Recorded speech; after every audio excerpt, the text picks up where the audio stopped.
আসসালামু আলাইকুম সম্মানিত অভিভাবকবৃন্দ এবং দ্বিতীয় শ্রেণীর ছোট্ট সোনামণিরা, প্রীতীয় শুভেচ্ছা গোল্ডেন বাংলা 26 এর পক্ষ থেকে আজকে তুলে ধরছি প্রস্তুতি 16তে বাংলায় প্রথমেই রয়েছে পাঠ 15-16 থেকে পৃষ্ঠা 31 থেকে 33-এর আলোকে, অর্থাৎ তোমাদের যে কাজের আনন্দ কবিতাটা রয়েছে সেই কবিতা থেকে কিছু প্রশ্ন করেছি।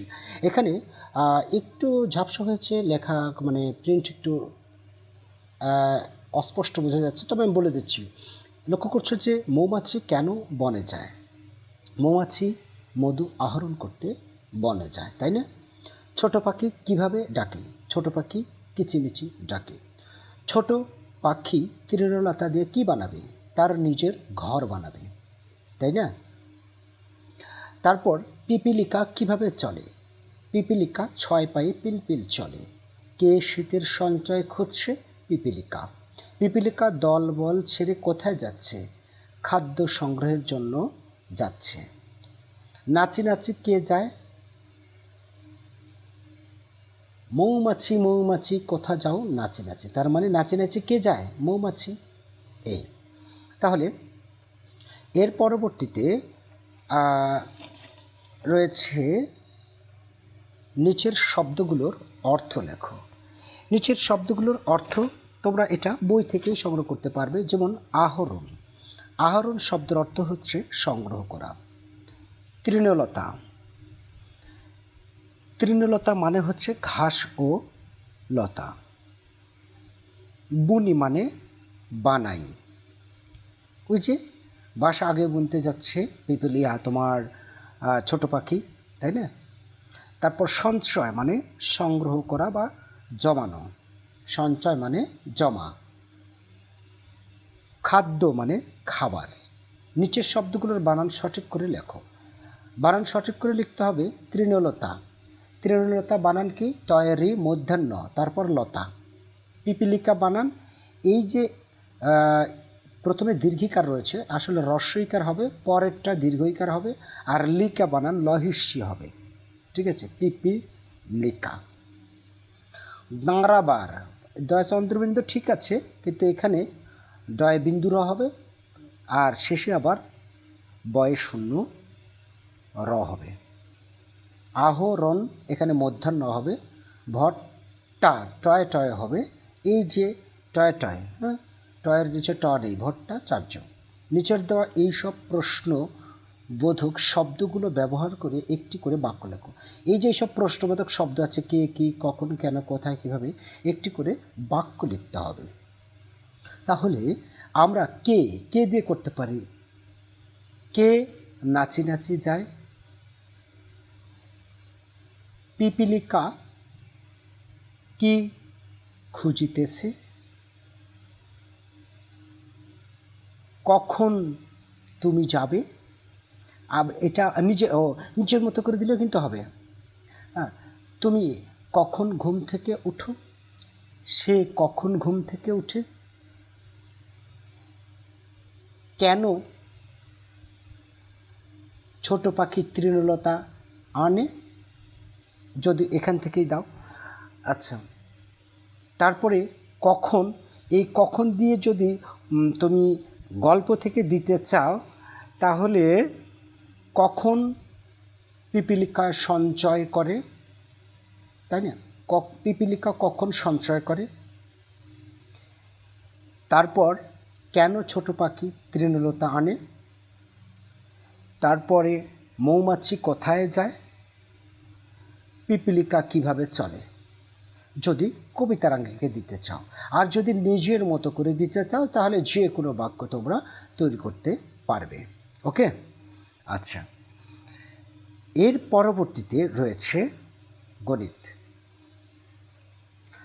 আচ্ছা, গণিতে লক্ষ্য করছো যে প্রথমেই আছে যে 54 পৃষ্ঠার আলোকে 5, 6, 7, 8, 9, 10 5টি অঙ্ক দিয়েছি। একটু অস্পষ্ট, তাই আমি আমার কলমে লিখে নিয়েছি। এই অঙ্কগুলো যেভাবে করতে হবে এবার তা বুঝে নাও একটু টেকনিকে।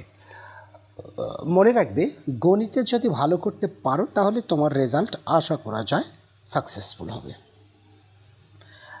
মোটামুটি চান্স সুনিশ্চিত হয়ে যায়। ঠিক আছে, তো 5 নম্বরে এখানে আছে 9 বিয়োগ 5 যোগ 7 যোগ 3 বিয়োগ 8, নিচের সমান চিহ্ন দাও। এটা সেরা টেকনিকে করতে পারো তুমি। সেই টেকনিকটা কি, এখানে যোগ এবং বিয়োগের কাজ আছে, তুমি মাঝখানে একটা বিয়োগ চিহ্ন দাও। তারপর কার কার আগে বিয়োগ আছে, 8-এর আগে বিয়োগ আছে আর 5-এর আগে বিয়োগ আছে, সেটা একটা ব্র্যাকেটে তুলো। ছোটদের মতো শিখো, বড়দের মতো না। তারপর আমার এটা তোলা শেষ, এটা তোলা শেষ। এবারে এই যে 9 যোগ যেগুলো বাকি আছে 7 যোগ 3, এটা একটা ব্র্যাকেটে দাও। দেখো যোগ এবং বিয়োগের কাজ আছে, তাই এখানে মাঝখানে একটা ব্র্যাকেট দিলাম। তারপর এখানে ব্র্যাকেট দিয়ে আগে বিয়োগের যেগুলো সেগুলো নিলাম, মানে কার কার আগে বিয়োগ আছে সেই সংখ্যাগুলো তুলে নিলাম। এর পরবর্তীতে 9 আর 7 3 10 19, তারপর এখানে বিয়োগ চিহ্ন, বিয়োগ 8 5 13। তাহলে 13 থেকে 19 বাদ দিলে 6, 19 থেকে 13 বাদ দিলে 6। ঠিক আছে, এটাই উত্তর। আমি যদি 6 নম্বরটা করি, 6 নম্বরটা লক্ষ্য করছো, 14 বিয়োগ 5 7 বিয়োগ 9 যোগ 4, নো প্রবলেম। এখানে আবারও সেই মাঝখানে বিয়োগ চিহ্ন দাও, তারপরে ব্র্যাকেট দিয়ে আগে বিয়োগেরগুলো তুলো। যে 5-এর আগে বিয়োগ আছে তাহলে 5 যোগ, আর 9-এর আগে বিয়োগ আছে 9, মানে যার যে সংখ্যার আগে বিয়োগ চিহ্ন রয়েছে সেই সংখ্যাগুলো এই ব্র্যাকেটে তুলে নিলাম, আর বাকিগুলো এই ব্র্যাকেটে তুলব। সেটা হচ্ছে 14 যোগ 7 যোগ 4, 14 আর 3 7 21, 22 23 24 25, 25 বিয়োগ 9 আর 5 14। তাহলে 25 থেকে যদি 14 বাদ দাও তাহলে থাকে হচ্ছে তোমার 1 1 11, তাই না? 11 আর 14 25 হয়। এটাই হচ্ছে উত্তর। আশা করি বুঝতে পেরেছ। এবারে পরে আর একটি প্রশ্ন বলছি, 7 নম্বর, 75 যোগ ফাঁকা ঘর সমান 9। এখানে মনে রাখবে একটা বিষয়, যে সবটাই বিয়োগ, ফাঁকা ঘরের যোগের বেলা আর বিয়োগের বেলায় সবটাই বিয়োগ হবে। শুধুমাত্র এই যে বিয়োজন, যে ঘরটা বিয়োজন, তোমরা শব্দ করে বলবে, কিন্তু এই বিয়োগের বেলা যোগের বেলা বললে তুমি এটা ভুলে যাবে। আমরা জানি যে যোজন যোজক যোগফল, বিয়োজন বিয়োজ্য বিয়োগফল। শুধুমাত্র বিয়োজনের ঘর ফাঁকা থাকলে, বিয়োজন কোনটা হয়, প্রথমটা, এই বিয়োজনের ঘর ফাঁকা থাকলে যোগ হয়, তাছাড়া সব বারই বিয়োগ। বাস, এক কথা শেষ। তাহলে প্রত্যেকটা অঙ্কই বিয়োগ। এই ফাঁকা ঘরের ক্ষেত্রে প্রতিটা অঙ্কই বিয়োগ হবে যদি এটার এটা নিয়ে কাজ হয়, দুই ঘরের, অর্থাৎ দুইটা সংখ্যা নিয়ে। ঠিক আছে, দুইটা রাশি নিয়ে, দুইটা পদ নিয়ে বলতে পারো। রাশি পদেগুলা কি একটা বড় হলে বুঝতে পারবে। বেশির কথা কিন্তু আমি বলছি না। এই ক্যাটাগরির অঙ্ক, যে এখানে ফাঁকা ঘর থাকে, কখনো এখানে ফাঁকা ঘর থাকে, কখনো যোগ চিহ্ন থাকে, কখনো বিয়োগ চিহ্ন থাকে, তাই না? সেই ক্ষেত্রে সবটাই বিয়োগ, এটা মনে রাখো। প্রথম অবস্থা মনে রাখবে সবটাই বিয়োগ। শর্ত, বিয়োজনের ঘর ফাঁকা থাকলে শুধুমাত্র যোগ। তাহলে 7 নম্বর অঙ্কটা কি হবে? বিয়োগ। কেন? আমি বললামই তো সবটাই বিয়োগ। তো এটা আর এটা বিয়োগ করবে, 99 থেকে 75 বিয়োগ করবে। 8 নম্বরটা কি করবে? বিয়োজনের ঘর ফাঁকা আছে, কারণ এটা বিয়োগ চিহ্ন, মানে এটা হচ্ছে বিয়োজন। তো বিয়োজনের ঘর ফাঁকা মানে এটা আর এটা কী করতে হবে? যোগ করতে হবে। ঠিক আছে, 9 9 18, 9 9 18 19, এই 198 ফাঁকা ঘরে বসাতে হবে। আশা করি বুঝতে পেরেছ। শিক্ষার্থী বন্ধুরা, এর পরবর্তীতে 9 নম্বরটা বলেছে যে তুমি বাজারে 5 হালি নিয়ে গেলে, 5 হালি ডিম নিয়ে গেলে, এখানে ডিমের কথাটা আসবে। তুমি বাজারে 5 হালি ডিম নিয়ে গেলে, তা থেকে তুমি কয়েকটি ডিম বিক্রি করার পর দেখলে আরও 5টি ডিম অবশিষ্ট আছে, তাহলে তুমি কয়টি ডিম বিক্রি করেছিলে? এখানে হালি, এখানে আছে টি। আসলে অ্যাকচুয়ালিভাবে 1 হালি সমান কতটি সেটা আগে জানতে হবে। তো আমরা তাই লিখতে পারি যে 1 হালি সমান 4টি,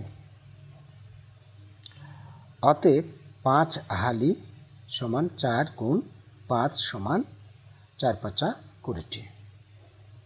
এখন আমরা লিখব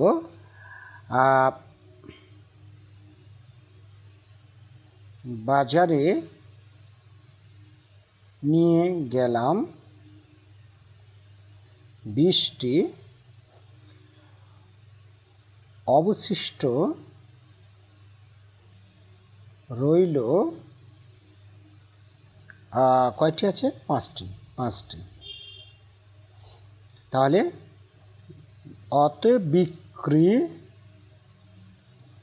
হয়েছিল, এখানে বলেছে কয়টি ডিম বিক্রি করেছিল, অতএব বিক্রি করেছিলাম। তোমাকে যেহেতু প্রশ্ন করেছে সো লিখবে বিক্রি করেছিলাম 15টি, বিয়োগ করলে হবে 15টি। 5 আছে কত? 10 পাবো হাতে, 1 2 থেকে 1 বাদ দিলে 15টি।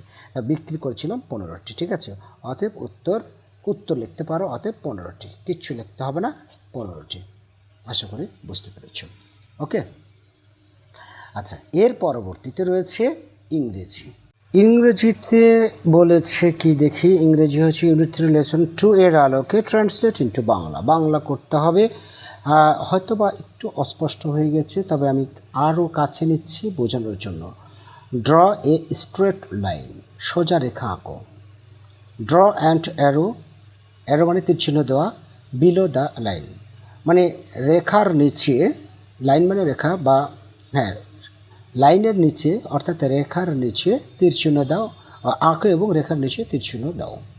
Colour it green and red মানে এটাকে সবুজ এবং লাল কালার করো। কাম অন টাইম, যথাসময়ে এসো মানে সময় মতো এসো।